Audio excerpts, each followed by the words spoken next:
So, I'm walking down the street one evening. Guy comes right up to me. He's about a foot away from me. Pulls out a knife just like this one. We got the same set from IKEA. And he says to me, "I'm going to fillet you like a fish. I'm going to fillet you like a fish."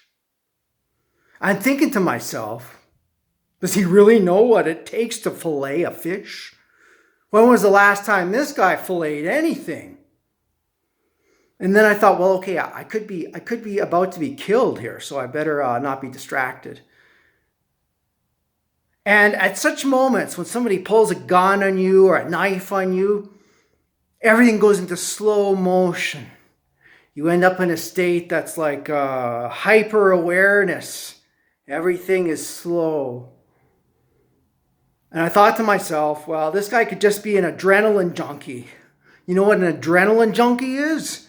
Adrenaline junkie is someone who does things to get their adrenaline up to 100. They like to jump out of airplanes, skydiving, bungee jumping, get their adrenaline going. Maybe he's not going to kill me. Maybe he's just getting his adrenaline going. Maybe this week he didn't have enough money to go skydiving. So he's pulling a knife on me and threatening to kill me. That's his adrenaline excitement for today, for this evening. So at that moment, I just stared at him. And he said it again. "I'm going to fillet you. I'm going to fillet you like a fish." And I said to myself, in my head, of course, he's not going to do it. It's been like 2 minutes already. He hasn't done anything yet. He's not going to do it. But you can never be sure. You can never be sure. Now, in a situation where someone's saying, "I'm going to fillet you like a fish," maybe your thoughts and your emotions are scattered and you can't think straight. You don't know what you're feeling. There's something left in your psyche. It's called instinct. Instinct saves you when your thoughts and feelings are too confounded to do anything. So just instinctually, I thought, I'll talk him out of it. So I said to him, "Hey, you know what?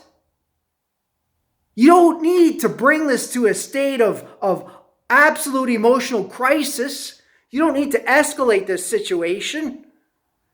Everybody gets depressed now and again. Everybody gets sad, anxious. It happens. If you just need somebody to talk to, I'm right here. You can talk to me, man." And he looked at me and he said, "Really?" I said, "Yeah, here I am." Maybe what's happening in your life is you're not experiencing the fulfillment and the joy of achievement. There's a brilliant little moment in Alice in Wonderland where Alice comes to a fork in the road and she stands before the Cheshire Cat and she says, "Oh no, which way to go?" And the Cheshire Cat looks at her and says, "Where are you trying to get to?" And she says, "I don't know." And the Cheshire Cat says, "Well, when you don't know where you're heading to, any road will take you there." And he was still just staring at me. I thought, all right, I don't know any mind control tricks or hypnotism, but I'm doing pretty good here. I said, okay, the point of this story is, if you don't know where you're going, you don't know what steps to get to it in life. You don't know what steps to take in life if you don't know where you're going, buddy. So maybe you just need to know what you want and go after it.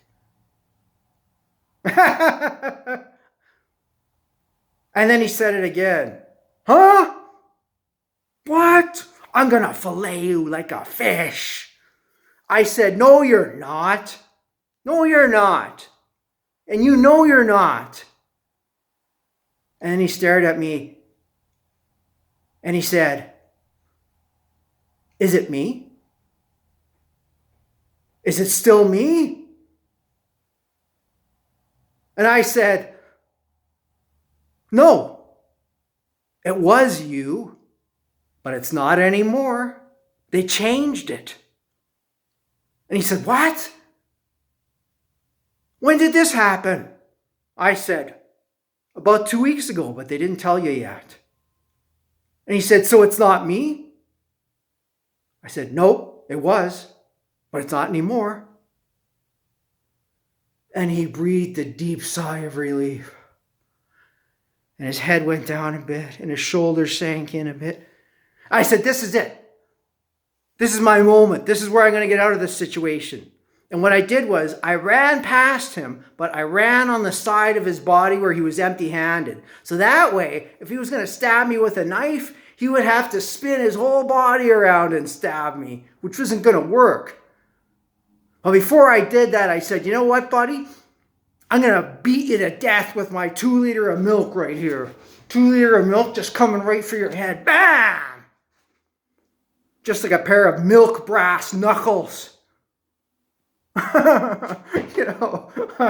You do crazy things in crazy situations. He looked up and he was kind of startled. And I just ran right past him. That was my chance. Now, I don't know if he was really going to stab me. I don't think so. I doubt it. I really doubt it. But you never know with people. There was another time when this guy came up behind me. And what he did was he got me in a headlock. So he got his head around my neck. His head around my neck. Wow. Pardon me. It's difficult even thinking about it. He had his arms around my neck and his head was right near my ear.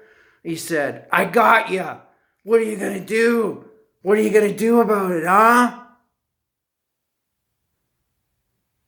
And I said, nothing. Because, of course, I'm thinking this guy's like, he's about 6'3" or something. There's no way I can get out of this. I'm not strong enough. I have to be smart. So I said, what am I going to do? Nothing. I'm just going to stand here and wait. And pretty soon you're going to get bored. And then you're just going to let me go. Sure enough, it was the longest 5 minutes of my life. And he let me go. And he spun around real fast so that I couldn't see his face when I tried to see it.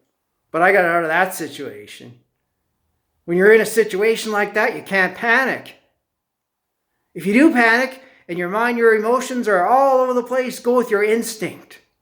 It will be what keeps you alive, your instinct. It's there for you. You know, if you're in an abusive relationship, someone's being manipulative and they play with your mind and your emotions and you can never think straight. You never know what you're feeling. Your instinct is the one that says, get out. Get out of this situation. It's no good for you. Your instinct. It's what an animal uses when they're fighting. Your instinct will be your survival method. Okay? I'll give you an example. There was a woman who was attacked by a guy from behind and he had his arm around her and there's no way she could break out. And then a moment of panic, her instincts told her, just step as hard as you can on his foot. And she had high heels, probably that were that long, like red spikes. And they had a little tiny metal disc at the bottom of her heel. That way your shoe wouldn't wear out on the bottom, obviously. So in a moment of panic, she stomped on his foot. And she stomped on it so hard that her heel went right through his foot. He probably had like $10 Walmart running shoes on. And she recalled that she knew the exact second when her heel went all the way through the top of his foot, right through his arch, and she felt and heard the tip of her heel strike and scrape the sidewalk under his foot. And then she just took her shoes off and ran away. Instinct. It will tell you what to do. So obviously, when the cops were driving around, they saw a guy walking around with a dazed look on his face. And he had a red high-heeled shoe coming out of his foot. A red high-heeled shoe protruding out of the arch of his foot. And the shoe facing the other way gave him away. Obviously, he grabbed the woman from behind or there wouldn't be a shoe protruding out of the arch of his foot, facing the opposite direction of him. There's no way he could get out of it. And what would a guy like that say? I don't know why I did this to myself. Just having a hard time. Why would he have a red high-heeled shoe? And why would there only be one of them? Think about it. Or just be smart. Don't get yourself in these situations, Don't wander around after sundown. Just stay home and watch Netflix. It's not much of a life. It's not what I like. But you'll be safe. Okay. I'm okay. Hope you're okay. Okay.